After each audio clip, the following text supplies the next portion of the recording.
కొత్త రుచుల మేలు కలయికే Suman TV presents mom's kitchen.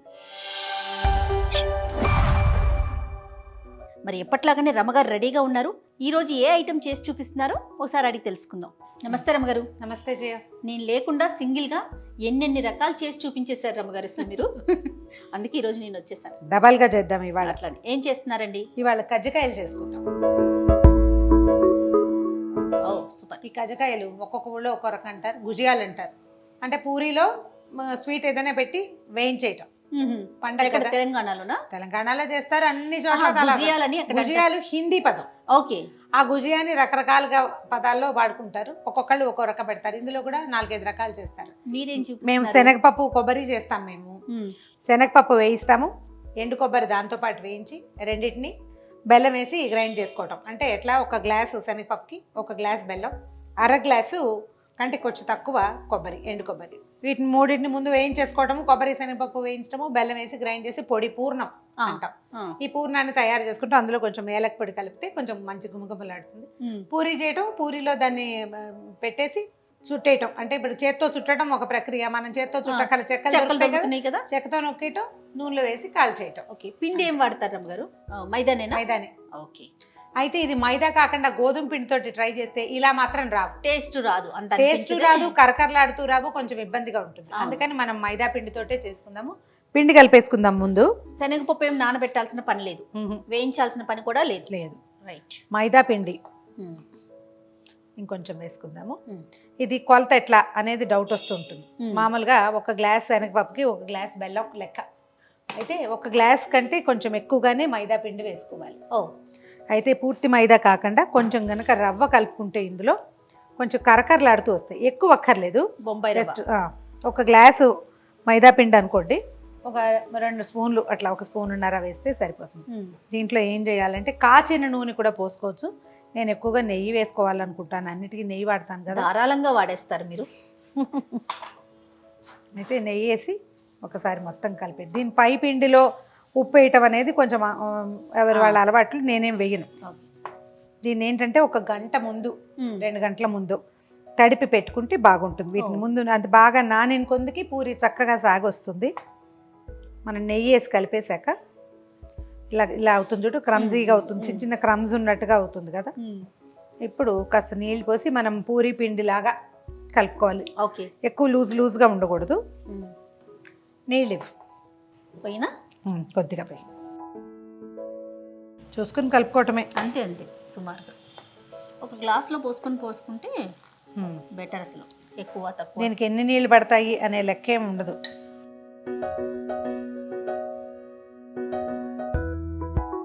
పిండి కలిపేసాను చూడు.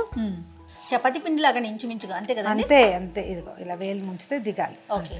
దీన్ని ఏం చేద్దామంటే ఓ చిన్న బౌల్లో పెట్టి ఇది ఆరిపోకుండా కొంచెం నూనె మెత్తగా అయ్యేంత వరకు ఓ తడి బట్టి ఏదైనా కప్పి ఉంచామనుకో దాని దారినది ఉంటుంది. ఈ లోపల 2 hours ఉంచాలంటారండి. ఒక 2 గంటల ముందు గనక చేసి పెట్టుకుంటే ఇంకా బాగుంటుంది, బాగా క్రిస్ప్గా వస్తాయి పైవి.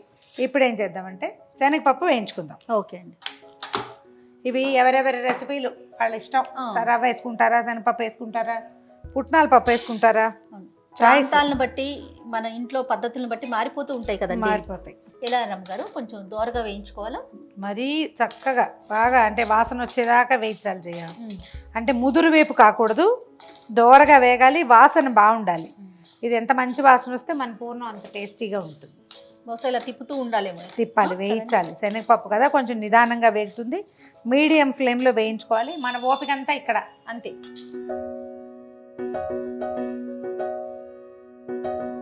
వేగిపోయింది, మంచి వాసన వస్తుంది. దీన్ని ఒక దాంట్లోకి తీసేసి పక్కన పెట్టుకుందాం. ఇది తీసేసాక మనం కొబ్బరి వేయించుకోవాలి. అలానేనండి. శనగపప్పు పక్కన పెడదాం. ఓకే అండి. ఎండు కొబ్బరి ఇచ్చేసి ఎండు కొబ్బరి కూడా ఒకసారి వేయించేసేయాలి జయ. ఇది కొంచెం అంటే ఇంకా చిట్టి ముక్కలు ఓపికగా చేసుకుంటే తొందరగా వేగిపోతాయి. కొంచెం మాడుతుంది కూడా, అందుకని కాస్త పల్చగా రేకల్లాగా కనుక తీసామనుకో ఈజీగా వేగిపోతుంది. ఆల్రెడీ కాలు ఉంది కదా ఇది, దాంతో కాలు ఉంది కదా తొందరగా అయిపోతుంది.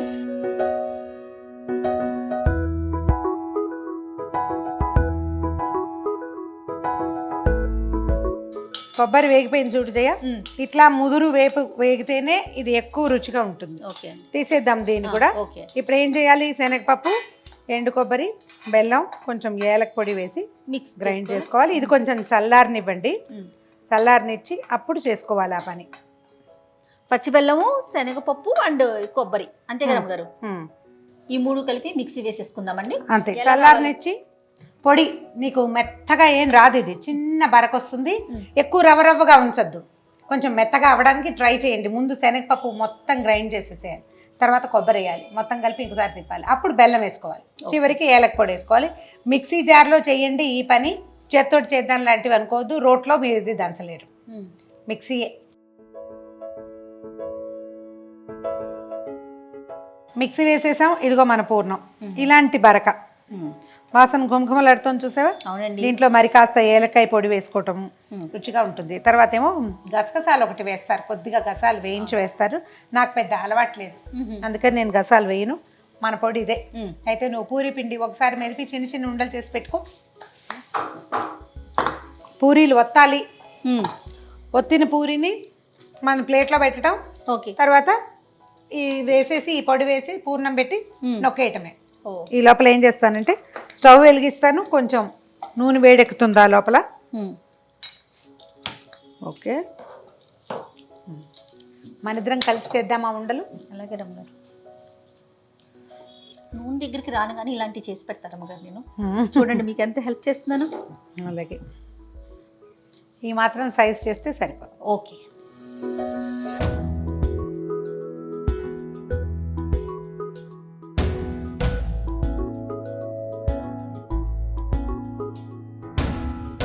ఓ 10-12 పూరీలు ఒత్తేసుకుని కజ్జికాయలు చేసేసుకుని అప్పుడు స్టవ్ హైలో పెట్టుకుని చకచకా వేయించేసుకోవాలి. వేయించి నువ్వు పక్కన పెట్టుకోవటం, మళ్ళీ ఈ పని చేయటం. ఇద్దరు మనుషులు ఉంటే కొంచెం బాగుంటుంది. కాస్త 6-7 ఉండి ఇంట్లో మగవాళ్ళు ఉండి పిల్లలు ఉంటే కనుక అలా ఒక పని అప్పచెప్పాలి. దీనికి ఏం చేయాలి, సైజ్ సరిపోతుంది. దీనికి ఏం చేయాలంటే ఈ పీటకి కొంచెం నూనె రాయాలి, ఎడ్జ్ అంతా ఆయిల్ రాస్తే మనకి ఊడొస్తుంది అనమాట. ఇక్కడ వేయి, దీని మీద వేసేసి సైజ్ చూద్దాం. ఇంకొక రవ్వ పెద్దదైతే ఇంకా బాగుంటుంది, లేక మనం మూసేటప్పుడు ఇది క్లోజ్ అయిపోతుంది. దీనికి ఏం చేయాలో చూద్దాం. ఇదిగో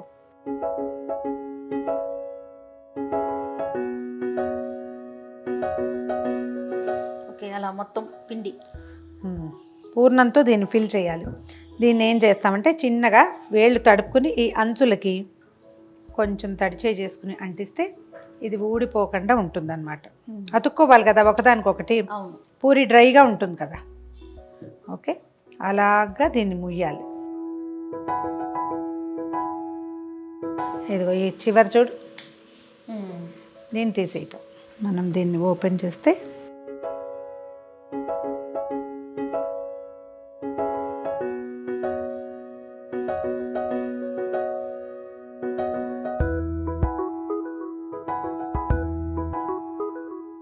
నూనె కాగిపోయింది, వేస్తున్నాను చూడు. ఓకే, ఇవేంటంటే మనం చేసి పెట్టేసుకుంటే చకచకా ఒకదాని వెనకాల ఒకటి వేసేసుకోవచ్చు. ఒక విషయం చెప్పండి, పల్లి నూనె బాగుంటుందా లేకపోతే సన్ఫ్లవర్, అట్లా ఏది బాగుంటుంది? మీ ఒపీనియన్ ఏంటి? నాకైతే పల్లి నూనె ఇష్టం. చేయం పల్లి వాసన రాకుండా ఉంటుందని చేసేవాళ్ళం, కాకపోతే అది హెల్దీ కాదని. అంటే ప్రధానంగా ఏంటంటే ఇవి వాడుకోవాలన్న భావాలు పెరిగినాయి కదా, ఉండాలని ఒక ఫీల్తో. కానీ పల్లీనే రుచి అంటారా? పల్లీనే రుచి. ఇదిగో ఇవి ఏంటంటే మీడియం ఫ్లేమ్లో వేయించుకోవాలి. ఒకసారి కొంచెం ఆ వైపున వేగిన తర్వాత కొంచెం దీన్ని తిరిగేస్తే ఈ బొజ్జ బ్రాహ్మణ్ ఉంది చూడు, చక్కగా పూరి చూడు పొంగింది. అవునండి, అంచేత ఇలా వస్తాయి. దీన్ని కొంచెం డార్క్ కలర్ బ్రౌన్గా వచ్చే వరకు, గోల్డెన్ బ్రౌన్ కలర్ వచ్చే వరకు వేయించుకోవాలి. కొద్దిగా ఇది మునిగేలాగా మాత్రం నూనె పెట్టుకోండి, అంతే. ఇది లోపల పదార్థం వేగటం ఏమి ఉండదు, పై పూరి వేగటమే కాబట్టి చకచక అయిపోతుంది. అంత పెద్ద టైం తీసుకోదన్నమాట. ఓకే, నేను ట్రై చేయనా? చెయ్యి. కొంచెం నూనె రాస్తుందా దానికి, కొద్దిగా అడుగున ఒకసారి నూనె రాయాలి, అంచులకి నీళ్ళు రాయాలి. ఈ పని మాత్రం మానకూడదు. ఓకే, ప్రతిదాని అంత ఎక్కువ అక్కర్లా, నూనె జస్ట్ టచ్ చేయాలి అంతే. కాస్త హైలో పెడుతున్నా. ఇప్పుడు ఇది రాకపోతే ఏంటి? ఒక స్పూన్ ఉన్నారా, ఏముంది ఇంకోటి చేసుకుంటాం. అమ్మయ్యా, ఏది రాకపోతే ఇదేం బ్రహ్మ విద్య. ఇది కాకపోతే ఒకసారి కాకపోతే రెండోసారికి వస్తుంది. ఎవ్వరు వీళ్ళు మోనార్కులు అని అనుకోవడానికి వీల్లేదు జయ. ఇప్పుడు చూడండి దాని ఏం వత్తకు నువ్వు వత్తలేదు, చుట్టూతా అంచులు వెంబడి దీని మీద నువ్వు నీళ్లు రాయి. 2 వేళ్లతో చెయ్యాలి ఆ పని. కొంచెం వత్తొచ్చండి, తడి అంటించాలి కదా, నొక్కేయకుండా ఊరికే అలాగా తడి అంటించాలన్నమాట. ఓకే, దీన్ని అడుగు నుంచి పట్టుకుని ఇట్లా దగ్గర కలిపేసేయి, చక్మని చేసేయాలి. నిదానంగా చేస్తే పొడి బయటకు వచ్చేస్తుంది. ఓ 4-5 సార్లు చేస్తే వస్తుందమ్మా, ఏమి బ్రహ్మ విద్య కాదు అది. అంచులు వెంబడి ఉన్నది టైట్గా లాగేసి గట్టిగా నొక్కు, అడ్జస్ట్ బాగా కలిసేలాగా పీటని. ఇప్పుడు అలాగా ఓపెన్ చేయి. ఏ పక్కన పట్టుకున్నావా ఆ పక్కే, అటు చేతులు అటు ఇటు చేతులు మార్చుకుంటూ చేసుకోకూడదు అది. ఇదిగో చోటు తీసేస్తుంది.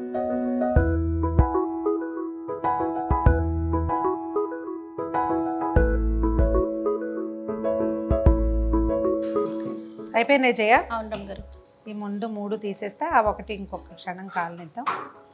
అది నేను వేసాను, అందులో పిండి తక్కువ అయినట్లుంది రమ్మగారు. పర్వాలేదు, ఏమవుతుంది. నేను పదే చెప్తాను జయ, ఏది బ్రహ్మ విద్య కాదు, అంతే. అభ్యాసము కూసు విద్య అన్నారు. చేస్తూ ఉంటే అవే వస్తాయి పనులు, అంతే. కొంతమంది చేత్తో కొడినా కన్నా చూసారా, చేత్తో కూడా చేస్తూ ఉంటామండి కదా. అవును, ఇప్పుడు మనకి చెక్కలు పీటలు దొరికేస్తాయి, పని సులువుగా అయిపోతుంది. చేత్తో మలపడానికి ఎంత సమయం పడుతుంది, దాంట్లో మనం డబల్ పని చేయగలుగుతాం. అందుకని ఉన్న అవకాశాన్ని వాడుకోండి. మనం 1 కిలో చేయాలంటే ఇప్పుడు 1 గ్లాస్ పప్పు చేసాం, దీంతో 16 అయినాయి. ఈ సైజువి ఇంచుమించు 16 అవుతాయి. 1 గ్లాస్ పప్పు, 1 గ్లాస్ బెల్లం, 1 1/2 గ్లాసు కొబ్బరి వేస్తే. సో మనం చేసుకునే పదార్థాన్ని బట్టి నీకు చేతితోటి మలపటమే వస్తే చేయగలిగితే ఓకే, అదర్వైజ్ ఇలా చేసుకోవచ్చు. దానికి పెద్ద ఇబ్బంది ఉంది. అవకాశం ఉంటే చేస్తాము, అంతే. ఇగో స్టవ్ ఆపేసాను. ఇగో నీ కజ్జికాయలు రెడీ. రమ్మగారు చూడండి ఎంత చక్కగా వచ్చాయో మన కజ్జికాయలు. అదే పీటతో చేసుకోండి. ఇందులో మీరు రకరకాల ఎలాంటి అలవాట్లు ఉంటే అలా చేసుకోవటం. ఒకవేళ నేను చెప్పిన వెరైటీ నచ్చితే కనుక ఈ రకం కూడా ట్రై చేసి చూడండి. ఇప్పటిదాకా మీరు ఇలా చేయకపోతే కనుక డెఫినెట్గా వేరే ఏమీ యాడ్ చేయకుండా ఓన్లీ శనగపప్పు, కొబ్బరి, బెల్లం, ఏలక పొడి. ఒకవేళ మీకు నచ్చితే కాసిని అన్ని గసగసాలు కూడా వేయించి వేసుకోండి. ఆ పొడి ఇందులోనే వేసుకోమంటారు, పూర్ణంలోనే. ఓకే, పూర్ణంలోనే వేసుకొని చేసుకోవచ్చు. థ్యాంక్ యూ సో మచ్ రమ్మగారు, థ్యాంక్ యూ. ఇంకొక రెసిపీతో మళ్ళీ కలుద్దాం తప్పకుండా. చాలా సింపుల్గా, చాలా త్వరగా కజ్జికాయలు మనము ఇంట్లో తయారు చేసుకోవచ్చండి. ఖచ్చితంగా మీరంతా ట్రై చేయండి. అలానే మీకు తెలిసిన పాత కొత్త రెసిపీని మాకు పంపించండి. సుమన్ టీవీ మామ్స్ కిచెన్లో వాటిని కూడా చేసి చూపిద్దాం, అందరికీ పరిచయం చేద్దాం.